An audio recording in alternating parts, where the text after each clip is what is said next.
शिकायत होती है कांग्रेसियों को और सभी विपक्षों की। मीडिया हमें नहीं दिखा रहा, मीडिया हमसे हमारे साथ नाइंसाफी कर रहा है। इस पे क्या राय है आपकी? आपके बारे में तो किसी ने नहीं कहा ये। आप तो बहुत अच्छा काम कर रहे हैं, मैं आपके बारे में कहा ही नहीं। आपने महाकाल की चर्चा की। महाकाल समय के देवता कहलाए जाते हैं। समय का चक्र फिरता है और समय का खेल ऐसा है कि एक समय पूर्व प्रधानमंत्री राजीव गांधी जी के ही नेतृत्व में कांग्रेस 404 सीटें जीत कर आई थी और आज भाजपा कह रही है, दावा कर रही है कि 400 पार हम सीटें लाने वाले। अब की बार ये नहीं होंगे 150 भी पार। देश में बदलाव की बयार है। 8 से 10 हजार लोग विदिशा से भोपाल रोज अप डाउन करते हैं। तो मैं चुनौती देता हूं, आमने सामने बहस कर लें मुझसे। कितना झूठ बोलते हैं, कितना बरगलाते हैं जनता को, और कथनी और करनी में जमीन आसमान का फर्क है। आज 32 साल का हिसाब शिवराज सिंह नहीं दे सकते। लोग उनसे पूछ रहे हैं व्यापम में क्या हुआ, पटवारी भर्ती में क्या हुआ। जो धर्म का सहारा ले रहे हैं, जात बरादरी का सहारा ले रहे हैं, हिंदू मुसलमान की बात कर रहे हैं, और अब तो मंगलसूत्र की भी बात देश का प्रधानमंत्री करने लगा। अच्छा, आखिरी बार मुलाकात कब हुई थी शिवराज जी से? हमारी तो रोज होती है टेलीविजन पे। अच्छा, टेलीविजन पे ही दिखते हैं? वो टेलीविजन आपसे पे दिख जाते हैं, उनके वो न्यूज़पेपर में दिख जाते हैं। आप लोग छापते रहते हैं इसलिए दिख जाते हैं, नहीं तो काम तो कुछ करते नहीं है। हर चुनाव में, चाहे विधानसभा हो चाहे लोकसभा हो, कुछ सीटें ऐसी होती है जो वीवीआईपी सीट्स कहलाई जाती है। ऐसी मध्य प्रदेश में एक सीट है विदिशा, जहाँ से पूर्व मुख्यमंत्री, मध्य प्रदेश के सूबे के मुखिया शिवराज सिंह चौहान बीजेपी से ताल ठोक रहे हैं। और ये सिर्फ शिवराज सिंह चौहान के लिए ही नहीं, पूर्व में अटल बिहारी वाजपेयी जी और सुषमा स्वराज जी जैसे भारतीय जनता पार्टी के कद्दावर नेताओं के कारण भी हॉट सीट मानी जाती है। इसके साथ ही इस बार इस सीट में कांटे की टक्कर और उसको और वीवीआईपी बना दिया है, क्योंकि यहाँ पर कांग्रेस के एक वरिष्ठ नेता 1980 और 84 में जो सांसद रह चुके हैं और ईमानदार छवि वाले, सहज छवि वाले और अनुभवी उम्मीदवार श्री प्रताप भानु शर्मा को मैदान में उतारा है। हमेशा ऐसा होता है कि जब कोई बड़ा नेता चुनाव में उतरता है तो एक तरफा माने जाने वाली सीट हो जाती है कुछ, जैसे इसमें से विदिशा भी थी। लेकिन इस चुनाव में वो एक तरफा नहीं रह गई है, चूँकि यहाँ पर प्रताप भानु शर्मा जी जैसे अनुभवी और सरल उम्मीदवार कांग्रेस ने दिए हैं। हमारे साथ शर्मा जी मौजूद हैं, उनसे चुनाव को लेकर थोड़ी बहुत चर्चा करेंगे और समझेंगे क्या माहौल है, क्या तासीर है, उनका क्या रुझान कह रहा है। नमस्कार सर, कैसे हैं आप? जी नमस्कार, अच्छे हैं। बस आज दौरा करके लौटे। 2-3 दिन से लगातार हमारे दौरे चल रहे थे क्षेत्र में। दिन भर में लोगों से मिलना और गर्मी भी बहुत है, तापमान भी बहुत है, तो थकान वगैरह तो हो ही जाती होगी? थकान हो जाती, शाम तक आते आते थकान हो जाती है। पर गर्मियों में भी हम मीटिंग रखते हैं, दालान में मीटिंग रखते हैं, अंदर गांव में अभी भी पुराने समय की ऐसी बड़ी दालान बनी हुई रहती हैं, बड़े कमरे बने हुए होते हैं कि उनमें अच्छी हवा आती है, तो छाँव भी मिलती है, हवा भी आती है, और हम चौपाल पे चर्चा भी करते हैं उनसे। बड़ी बड़ी मीटिंगें दोपहर में आयोजन नहीं करते। मीटिंगें कॉर्नर मीटिंग होती हैं या गांव की ग्राम सभाएं होती हैं, वो हम शाम के टाइम पर करते हैं या सुबह के टाइम पर करते हैं। अच्छा, चुनाव की चर्चा करने से पहले एक छोटा सा मैं सवाल पूछूंगा। आपका ये जो हॉल है और ये जो डाइनिंग हॉल है, ये एक छोटा सा मिनी कांग्रेस का म्यूज़ियम जैसा लग रहा है मुझे। काफ़ी पुरानी है, आपने पूर्व नेताओं की और ख़ास तौर पर पूर्व प्रधानमंत्री राजीव गांधी जी की काफ़ी तस्वीरें इसमें हैं, तो ये इसके बारे में कुछ बताइए। नहीं, ये हमारे बैठक है, आम लोगों के साथ यहाँ चर्चा होती है, मिलते हैं, और इसमें जो कुछ भी तस्वीरें लगी हुई हैं ये हमारे अनुभव को, वरिष्ठता को और कांग्रेस नेतृत्व के प्रति हमारे समर्पित भाव को दर्शाती हैं। हमने इंदिरा जी से लेकर अभी राहुल गांधी तक उनके साथ काम किया, संगठन का काम किया है। जहाँ भी पार्टी, आईसीसी या प्रदेश कांग्रेस कमेटी जो जवाबदारी देती है उसका निर्वहन करते हैं, और अच्छे राष्ट्रीय नेताओं के साथ हमें काम करने का अवसर मिला।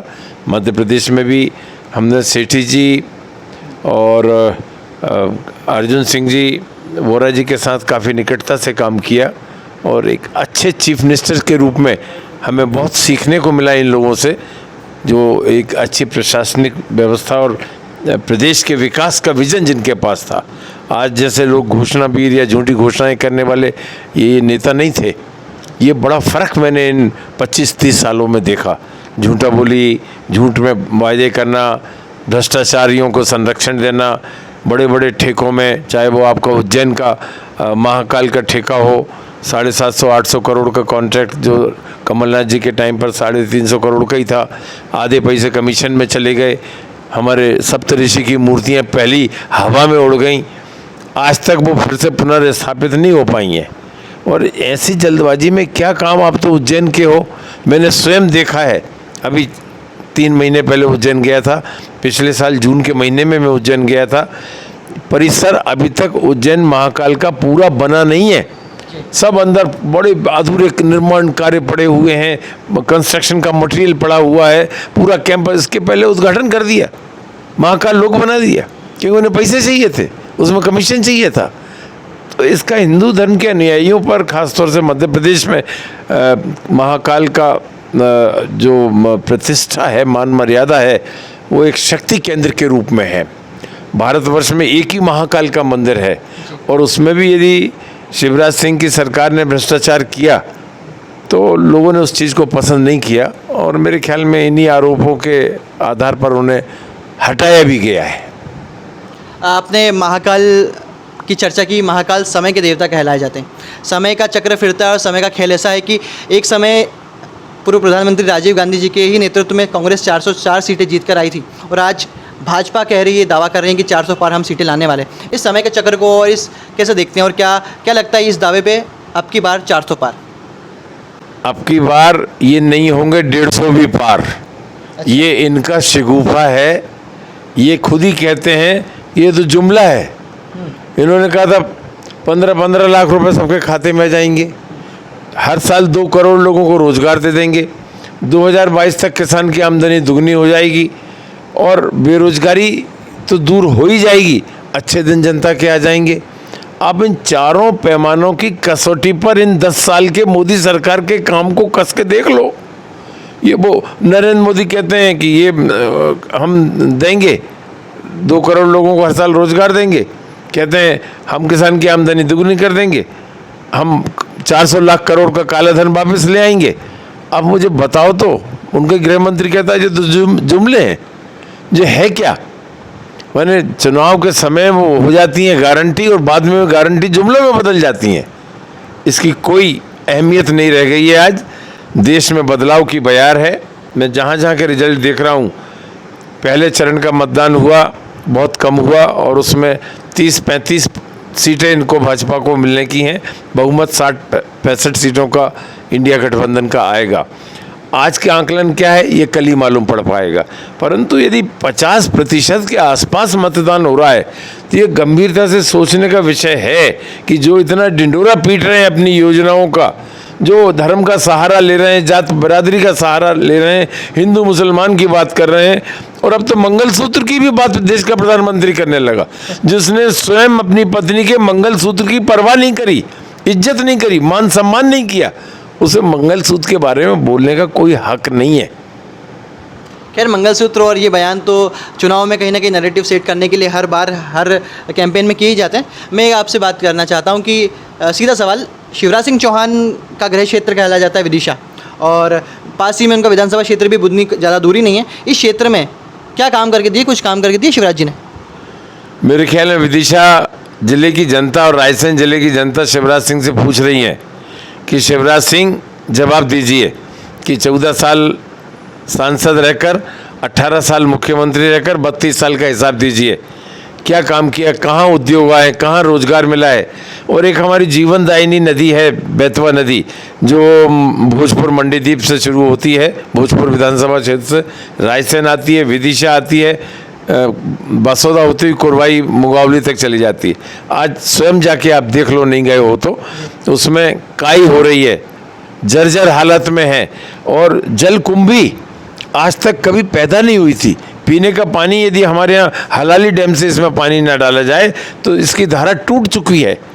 माने जिसने विदिशा की उपेक्षा की हो, उद्योग के नाम पर ठगा हो, बेतवा नदी के साफ सफाई नहीं करी हो, लोगों को रोज 8 से 10 हज़ार लोग विदिशा से भोपाल रोज अप डाउन करते हैं नौकरी के लिए। ये मैं आपको 1 मिनट टोकना, ये चीज़ मैं आज सुबह से 10 बार सुन चुका हूँ, और रेलवे स्टेशन के सामने सुन चुका हूँ कि 10 से 15 हज़ार लोग डेली प्रतिदिन भोपाल या बैरागढ़ या फिर आसपास के क्षेत्रों में, औद्योगिक क्षेत्रों में डेली अप डाउन करते हैं। मंडीदीप भी शामिल है उसमें, बड़ा उद्योग केंद्र है हमारे संसदीय क्षेत्र में। उद्योग धंधा यहाँ पर कोई स्थापित नहीं हो पाए थे। एक हुआ था जब सुषमा स्वराज सांसद चुनी थी, बड़ा डिंडोरा पीटा था, रेलवे कारखाना आ रहा, रेलवे वो मालूम पड़ा कि इलेक्ट्रिक लोकोमोटिव की मोटर बनाने का कारखाना है, वो भी पूरा नहीं आया, उठ के चला गया, बजट खत्म हो गया और उसमें आज अनाज की गोदाम बन गया है। वो वेयर हाउस बना दिया या बन गया।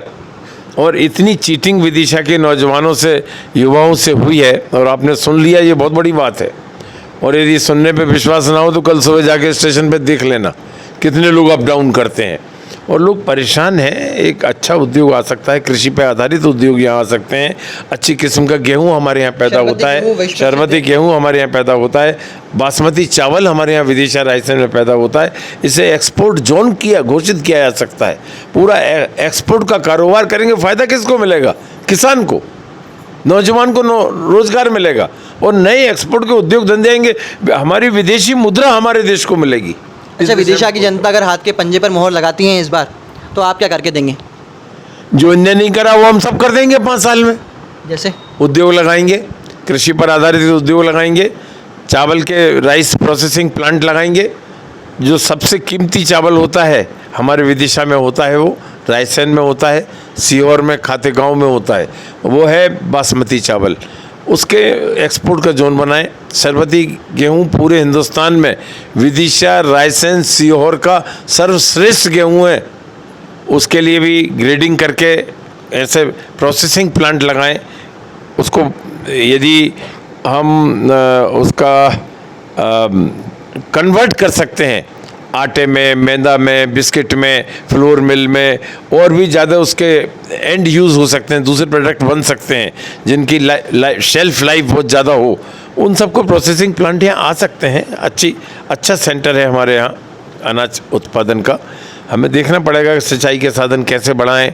हम शुगर मिल भी यहाँ ला सकते हैं क्योंकि इतने सिंचाई के बांध हमारे संसदीय कार्यकाल में आए हैं। चाहे वो हलाली का विस्तारित योजना हो, चाहे वो बांसगढ़ की सिंचाई योजनाएं हों, चाहे बासोदा के दानखेड़ी का बांध हो, बहुत ऐसे बांध आए हैं। चाहे रायसेन का अपर पलंगमती का हो, बारना बांध हो, चाहे वो अपने नसुलगंज रेहटी क्षेत्र में कोलार सिंचाई परियोजना हो। जितना काम सिंचाई योजनाओं में और बिजली के विद्युतीकरण में प्रताप भानु शर्मा के संसदीय कार्यकाल में हुआ है, इनके 32 साल में नाम गिनाते हैं। ये तो मैं चुनौती देता हूँ, आमने सामने बहस कर लें मुझसे। अच्छा, आपने इतनी सारी प्रोडक्टिव बातें की, है ना? सिंचाई हो गई, उद्योग हो गए, धंधे हो गए। आपको क्या लगता है कि आजकल के कैंपेन में इन सब जो ज़रूरत से जुड़े मुद्दे, इनकी बातें हो रही है कि सिर्फ धार्मिक मुद्दों पे चुनाव चले जा रहे हैं? हम तो इन्हीं मुद्दों पे चुनाव लड़ रहे हैं। जिन्होंने कुछ काम नहीं किया वो इनसे ध्यान विचलित कर रहे हैं लोगों का। इसका कोई असर नहीं है। जनता समझदार है, वो ये जानती है कि ये धार्मिक मुद्दे या जात बिरादरी की बात करना क्योंकि ये कुछ परफॉर्म नहीं कर पाए। आज 32 साल का हिसाब शिवराज सिंह नहीं दे सकते। लोग उनसे पूछ रहे हैं व्यापम में क्या हुआ, पटवारी भर्ती में क्या हुआ, ये हमारे पर्चे जो परीक्षा के आउट हुए, लीक हुए, वो कैसे हुए, आपके जो महाकाल घोटाला कैसे हुआ, कैरम बांध 1-1.5 करोड़ 100-150 करोड़ के प्रोजेक्ट को 350 करोड़ का कैसे हो गया और पहली बरसात में बह गया। हमारे यहाँ के बांध जाके देख लो, हलाली बांध देख लो, हमारे बांसगढ़ के बांध देख लो, और जो बांध आप देखना चाहो कांग्रेस की सरकार में बने हैं, एक में क्रैक तक नहीं आया है अभी तक, कुछ बिगाड़ नहीं सके हैं। अच्छा, आखिरी बार मुलाकात कब हुई थी शिवराज जी से? हमारी तो रोज होती है टेलीविजन पे। अच्छा, टेलीविजन पे ही दिखते हैं? वो टेलीविजन आपसे दिख जाते हैं, उनके वो न्यूज़पेपर में दिख जाते हैं। आप लोग छापते रहते हैं इसलिए दिख जाते हैं, नहीं तो काम तो कुछ करते नहीं है। ये बड़ी शिकायत होती है कांग्रेसियों को और सभी विपक्षों की, मीडिया हमें नहीं दिखा रहा, मीडिया हमसे हमारे साथ नाइंसाफ़ी कर रहा है। इस पर क्या राय है आपकी? आपके बारे में तो किसी ने नहीं कहा ये। हम तो आपके पास भी, आप तो बहुत अच्छा काम कर रहे हैं। आपसे मिलने के लिए आपने देखा, आपने सुबह से परेशान हो रहे हो, हमने आपके बारे में कहा ही नहीं। ए सेक्शन ऑफ मीडिया का एक बड़ा हिस्सा पेड मीडिया हो गया है, या हम ये कह सकते हैं कि वो गोदी मीडिया हो गया। अच्छा, ये जो सभी कह रहे हैं, ये जो शब्द चल रहा है, हाँ ये सब क्यों चल रहा है मुझसे बेहतर आप जानते हो, क्यों तो आप उसी सेक्टर के हो। आपने पीएम केयर फंड बनाया, करोड़ों रुपए बड़े बड़े उद्योगपतियों से लिए, किससे कौन से आईटी की रेड डालकर, ईडी की रेड डालकर पैसे वसूल करे गए। ये तो सुप्रीम कोर्ट की बात से मालूम पड़ा, नहीं तो देश जानता ही नहीं था। तो वित्त मंत्री कौन है? निर्मला सीतारमन। निर्मला सीतारमन के सबसे योग्य विद्वान पतिदेव, उनने कहा कि ये दुनिया का सबसे बड़ा स्कैम है ये भ्रष्टाचार का। उससे बढ़कर कोई बात हो सकती है? आज उनके पतिदेव की आपने बात की, आज निर्मला सीतारमन जी की लाइन में लगते हुए वोट डालने की तस्वीर खूब वायरल हो रही है दिन भर से। वो उनके पतिदेव के बाद इस्तीफा दे देती, शायद वो इससे ज़्यादा वायरल होती तस्वीर। गलत कह रहा हूँ क्या मैं? उनके पति का स्टेटमेंट है, बिल्कुल। पढ़ लेना टाइम्स ऑफ इंडिया, पढ़ लेना आप इंडियन एक्सप्रेस, पढ़ लेना कलकत्ता से निकलने वाला टेलीग्राफ। ये तो ऐसे इतने बेशरम लोग हैं कि इनके बारे में क्या कहो। इस्तीफा दे नहीं सकते, झूठ बोलते जाते हैं, मनगढ़ंत बातें करते जाते हैं, मुद्दों की बात नहीं करेंगे। हम ये चुनाव विकास पर और मुद्दों पर लड़ रहे हैं। वो कह रहे हैं केजरीवाल जी तो इस्तीफा ही नहीं दे रहे हैं, तो वो क्यों देंगे? भाई ये नहीं दे रहे हैं तो केजरीवाल उनका उदाहरण है, या वो स्वयं अपना उनका विवेक क्या कहता है? उन्हें इस्तीफा इसलिए देना चाहिए, हम बताते हैं क्यों देना चाहिए। जब मनमोहन सिंह जी के टाइम पर रुपए की वैल्यू डॉलर के मुकाबले 60 रुपया थी, यही गला फाड़ फाड़ कर सुषमा स्वराज और मोदी का स्टेटमेंट भी आप हो इलेक्ट्रॉनिक मीडिया में सुन ही लिया होगा आपने। जिस देश के रुपए की कीमत गिरती है उस देश की सरकार को सम्मान गिर जाता है, प्रधानमंत्री को डूब होना चाहिए, प्रधानमंत्री की बेइज्जत हो जाती है। हमारा नहीं है ये बयान, कभी नहीं दिया। अब कम से कम खुद पर तो लागू कर लो, कौन ने रोका है? मैंने कहने का मतलब ये है, कितना झूठ बोलते हैं, कितना बरगलाते हैं जनता को, और कथनी और करनी में जमीन आसमान का फर्क है। खुद पे इम्प्लीमेंट करिए। आज 60 रुपये से 85 रुपया हो गया रुपया, 50% रुपए की कीमत में गिरावट हो गई। उसका असर कहाँ हो रहा है? हम क्रूड ऑयल 70% डीजल पेट्रोल का क्रूड ऑयल इंपोर्ट करते हैं। जो हम $1 60 रुपये के प्रति, $1 के प्रति 60 रुपये देते थे, आज $1 के प्रति हमें 84-85 रुपये देने पड़ रहे हैं। कीमतों पे असर नहीं पड़ रहा है? विदेशी मुद्रा पे असर नहीं पड़ रहा क्या? किसान के ऊपर महंगाई नहीं जा रही? हमारे टीवी वाले शब्द निशब्द के ऊपर नहीं जा रही कि महंगाई का असर? आम जनता पे महंगाई जा रही है। तो रुपए को स्टेबल करना चाहिए था, स्ट्रांग बनाना चाहिए था। इस दिशा में कुछ नहीं किया, खोखली अर्थव्यवस्था करके रख दी। मनमोहन सिंह जी के टाइम तक 55 लाख करोड़ का कर्ज था देश के ऊपर, 65 वर्षों में 55 लाख, आज 205 लाख रुपए का कर्ज हो गया। इसका मतलब ये हुआ कि 150 लाख करोड़ का कर्ज कितने 10 साल में कहाँ गया वो पैसा? क्यों कर्ज लिया? और कर्ज लेकर अर्थव्यवस्था कैसे मजबूत हो सकती है? आज पूरे राष्ट्रीय बजट जो हमारा 40-45 लाख करोड़ का बनता है, उसका 25% हम ब्याज में दे रहे हैं। उसका 25%। आप तो स्टूडेंट हो, पढ़े लिखे योग्य व्यक्ति हो, तो आप समझिए, यदि वो 25% पैसा स्कूलों को खुलने में, अस्पताल के खुलने में लगे, तो ये आयुष्मान भ्रष्टाचार का एक जो बहुत बड़ा स्कैम बना हुआ है वो खत्म हो जाता। चलिए, आपको हमारी ओर से बहुत बहुत मंगल कामनाएं। आप जनता में जाए, अपनी बात सुनाए, अपने विज़न लेकर जाएं। आपकी जो कांग्रेस पार्टी की 5 गारंटियाँ है वो लेकर जाइए। हम जा ही रहे हैं, वो तो उन्हीं पे हम मुद्दों पे ही बात कर रहे हैं, 5 गारंटियों पे ही बात कर रहे हैं।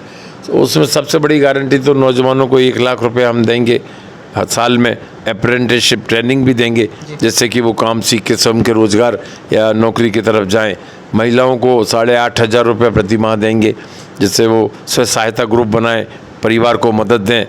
और इसी तरह से किसानों के लिए कहा है, पहली बार मेरे 50 साल के राजनीतिक जीवन में मैं ये देख रहा हूँ, कांग्रेस पार्टी में राहुल गांधी ने और मल्लिकार्जुन खड़गे जी ने ये तय किया है कि हम स्वामीनाथन फार्मूला प्राइस का जो C2 फार्मूला है वो हम देश में लागू करेंगे।